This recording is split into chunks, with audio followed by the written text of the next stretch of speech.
जय श्री कृष्णा। आइए सुनते हैं जीवित पुत्रिका व्रत कथा। हिंदू धर्म में पति और संतान की लंबी आयु के लिए कई व्रत किए जाते हैं।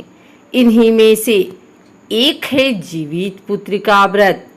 इस व्रत का विशेष महत्व है।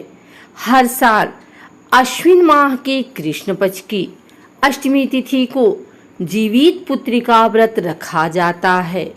इस व्रत को जीवित पुत्रिका व्रत के अलावा जीवित पुत्रिका, जीतिया, जीवतिया और जीवतिया व्रत के नाम से भी जाना जाता है।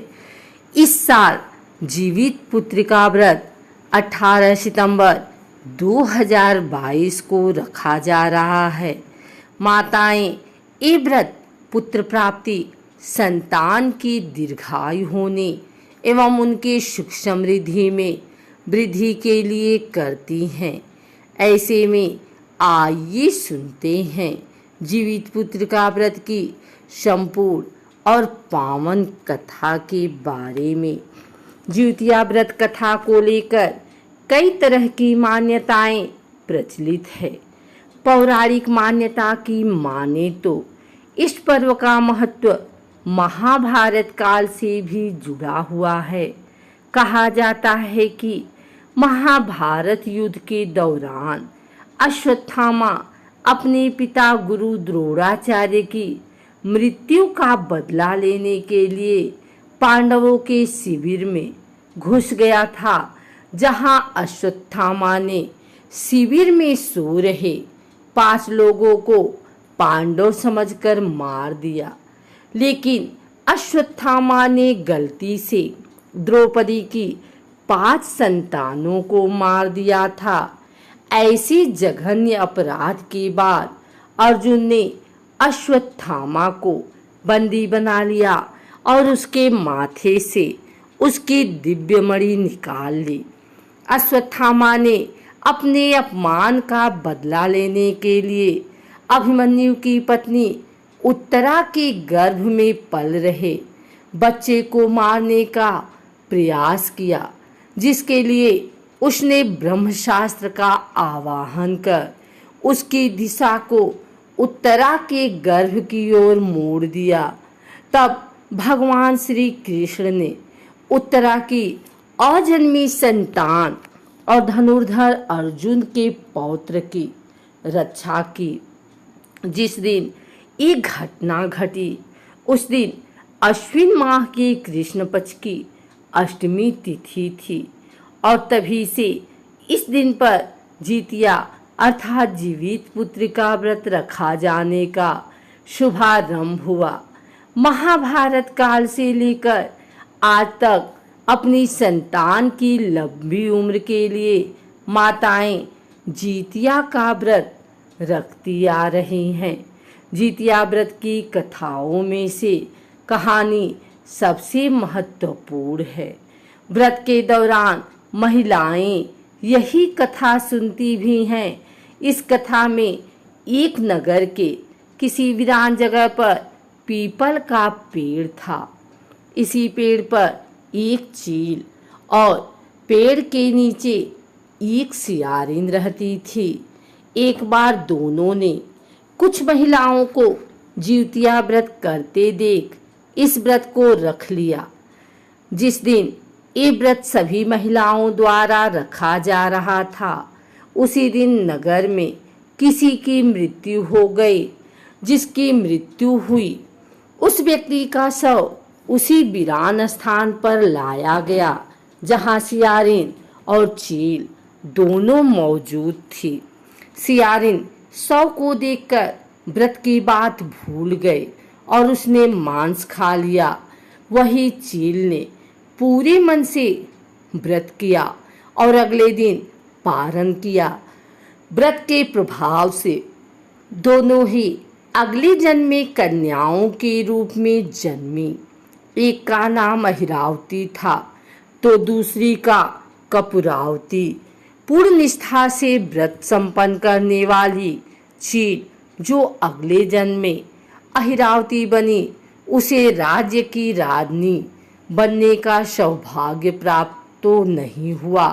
व्रत को बीच में ही खंडित कर देने वाली सियारिन जो अगले जन्म में कपूरावती बनी, उसे राजा के छोटे भाई की पत्नी बनने का अवसर मिला।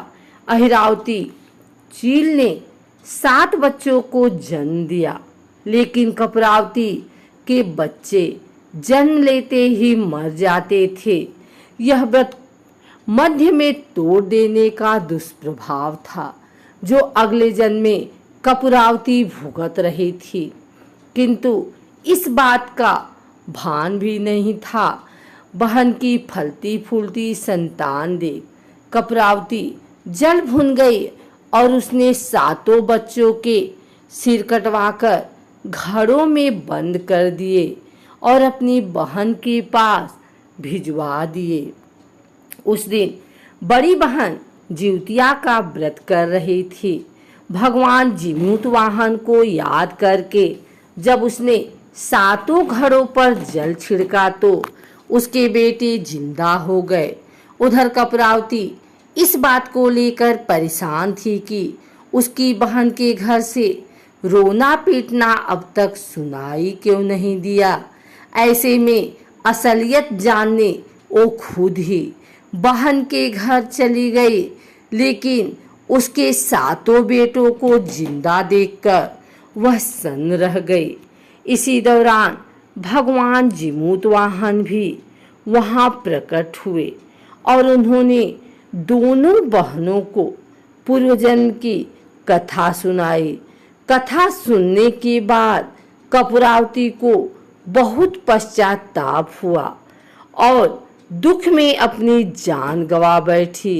वहीं बड़ी बहन अहिरावती ने भगवान जीमूतवाहन से वरदान मांगा कि जो भी माता आज के दिन आपकी पूजा करे, उसकी संतान को कोई कष्ट न पहुँचे। तब से जिउतिया व्रत की परंपरा चली आ रही है। आइए सुनते हैं जिउतिया व्रत पूजन विधि एवं सामग्री। इस व्रत में भगवान जीमूतवाहन गाय के गोबर से चील सियारिन की पूजा का विधान है।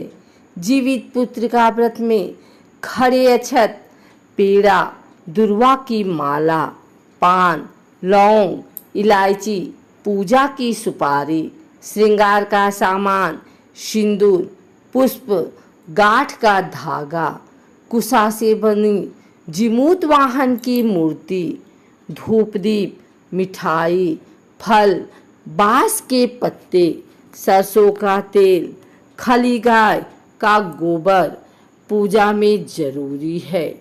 व्रत पूजन विधि: स्नान कर स्वच्छ वस्त्र धारण करें। इसके बाद भगवान जीमूतवाहन की पूजा करें। इसके लिए कुशा से बनी जीमूतवाहन की प्रतिमा को धूप दीप, चावल, पुष्प आदि अर्पित करें। इस व्रत में मिट्टी और गाय के गोबर से चील व सियारिन की मूर्ति बनाई जाती है। इनके माथे पर लाल सिंदूर का टीका लगाया जाता है। पूजा समाप्त होने के बाद जीवित पुत्र का व्रत की कथा सुनाई जाती है। पारण के बाद यथाशक्ति दान और दक्षिणा दें।